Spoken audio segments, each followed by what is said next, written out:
Welcome back to MTG Burgeoning. That's your channel for all things Magic. The Kitchen Table series, our longest running content series here on the channel, returns with its 64th deck tech. And today we're going to take a look at a nice little Izzet Delver deck.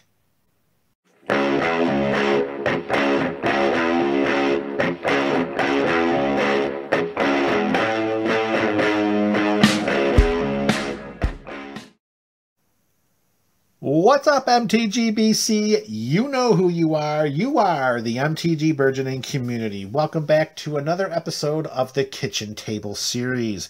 Here we're up to deck tech number 64, and we are going to take a look at a nice little Delver of Secrets Izzet deck. So, as generally is customary here during the Kitchen Table series, let's begin with a look at the land base. So we're playing Izzet. We got two colors.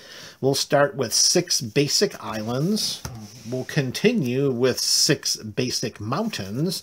And then after that, we'll continue with 3 copies of Steam Vents, because a 4th one has eluded entrance into this deck. When a 4th copy becomes available, then we will add it as soon as we can. But this is our Izzet Shockland. It'll come into play untapped if we pay 2 life for it, and that's probably what we're going to do each and every time. Taking the spot of the Steam Vents right now is a Mana Confluence. Each time we activate this, it's going to cost us 1 life, as opposed to the 2 life it would take to have Steam Vents come into play untapped and then tap it as many times as needed.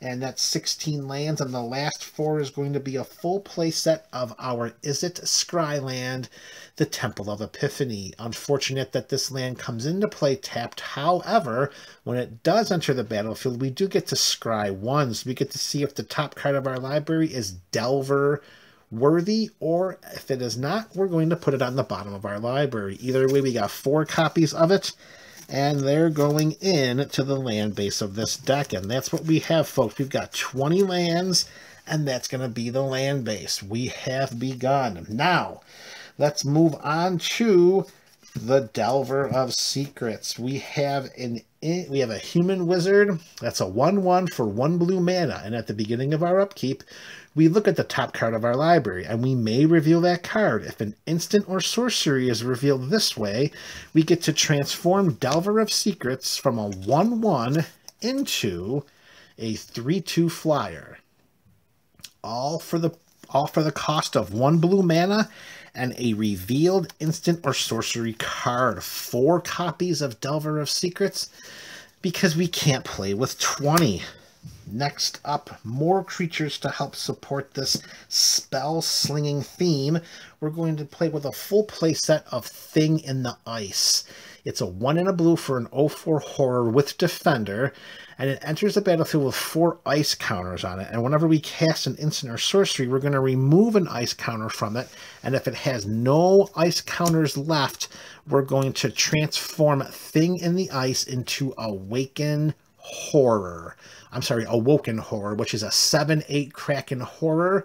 And when it transforms and becomes Awoken Horror, we're going to bounce all non-horror creatures to their owner's hand. This will be a good way to stop our opponents from ganging up against us with their armies of creatures, as long as we can get those ice counters off of Thing in the Ice in order to transform it. 4 copies on a nice sizable body of 0/4, which will help us to survive in the early to mid game. Alright, because again, we're running spell slinging for the theme of this deck, we are also going to include a full playset of Firebrand Archer. It's a 2/1 human archer for 1 and a red mana. Meh. But its ability, whenever we cast a non-creature spell, this deals 1 damage to each opponent. We have a lot of non-creature spells in this deck, and each time we cast one, if we have a Firebrand Archer in play, it's going to spread 1 point of damage to each of our opponents. And if we have 2, it's 2, 3, it's 3. Well, you know what Sesame Street is, folks. 4 copies of Firebrand Archer. Next up, another mono red creature, this one 1 in red again, and we have Thermo Alchemist. It's 0/3 with Defender. We can tap this to deal 1 damage to each opponent, and whenever we cast an instant or sorcery spell, we can untap Thermo Alchemist. So the goal here is to have a Thermo Alchemist under our control, tap it for a point, cast an instant or sorcery spell, untap it. Tap it to take another point of damage to each opponent, cast an instant or sorcery spell, untap it again. 4 copies of Thermo Alchemist. And the last playset of creatures we're going to include in this deck, staying with mono red, another 1 in a red, we have Electrostatic Field. Another defender, it's 0/4, so it has a nice beefy body to help block out any creatures in the early to mid game. Whenever we cast an instant or sorcery spell, this will deal 1 damage to each opponent, and there are 4 copies of that.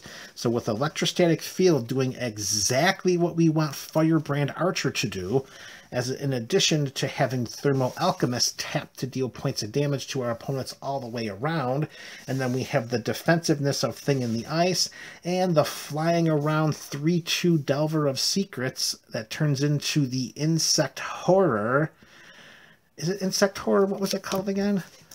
It was an Insect Horror, wasn't it? It was Insectile Aberration. Okay, my mistake. That sounds much cooler than Insect Horror. So with the direct damage being slung around by Firebrand Archer, Electrostatic Field, and Thermo Alchemist, the defensiveness of Thing in the Ice, and Delver of Secrets flying around with a 3/2, it's only going to be a matter of time until we pick opponents off one by one. Just in case this game decides to go farther than the mid-game, or there are just some things that we have to get rid of off of the battlefield much more quickly than we would have generally realized, we do have a handful of removal spells to help with that. We're going to play with 2 copies of Lightning Bolt. It's 1 red mana to deal 3 points to any target. That could be very helpful. And additionally, we're going to play with 2 copies of Reality Shift. We're going to pay 1 and a blue at instant speed to exile target creature. Its controller will manifest the top card of their library, which means they get to take the top card of their library and put it face down, and then they treat that as a 2/2 creature that they can turn face up, if it's a creature, by paying its mana cost. That's enough for us to make sure that we rid the battlefield of any potential threats that might come across our way as we try to Izzet our way to victory. All right, so those are our creatures, those are our removal. Now let's talk about the other instant and sorcery spells in this deck that are going to help us to pull off our victory. First, we have to absolutely play with the full playset of Gitaxian Probe. It has the blue Phyrexian mana symbol, that's sorcery speed, which means we can pay a blue mana or pay 2 life. And when we do, we simply look at target player's hand, and then we draw a card to replace this. 4 copies of Gitaxian Probe. Very powerful card that we can cast for free for 2 life. All right, next up we have a full playset of Preordain. Again, sorcery speed. Pay 1 blue mana, we can scry 2, and then draw a card. So we can make sure that the card that's left on the top of the library is the card that we need in order to transform Delver of Secrets. 4 copies of Preordain. And our next 4 is 4 copies of Manamorphose. Now this is 1 with the Gruul hybrid mana. However, we're only going to pay 1 and the red because of course there's no green in this Izzet Delver deck. And when we cast Manamorphose, we get to add 2 mana in any combination of colors to our mana pool, and we draw the card to replace itself. 4 copies of Manamorphose, which will allow us to get another card into our hand, casting this as an instant, and possibly casting the next card that we draw as well. And the last 4 cards to be included, just in case we really wanted to cast any of the other instants or sorcery spells that we've already cast, we can do that very simply by casting Mission Briefing. For 2 blue mana at instant speed, we get to Surveil 2, which means we look at the top 2 cards of our library, and then we can put them into our graveyard. We can put any number of them into our graveyard and the rest on top of our library in any order.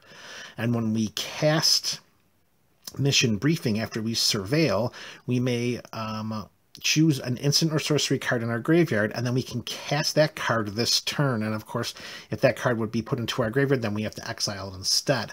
So we could Mission Briefing our Manamorphose and cast that again to draw an additional card, get the 2 colors of mana.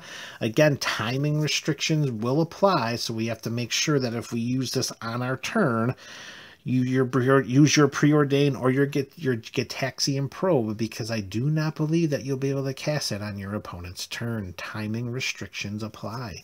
4 copies of Mission Briefing. And there you have it, MTG BC, a little slice of Izzet Delver. Tell me your thoughts about this deck tech in the comment section below. This is MTG Burgeoning, your channel for all things Magic.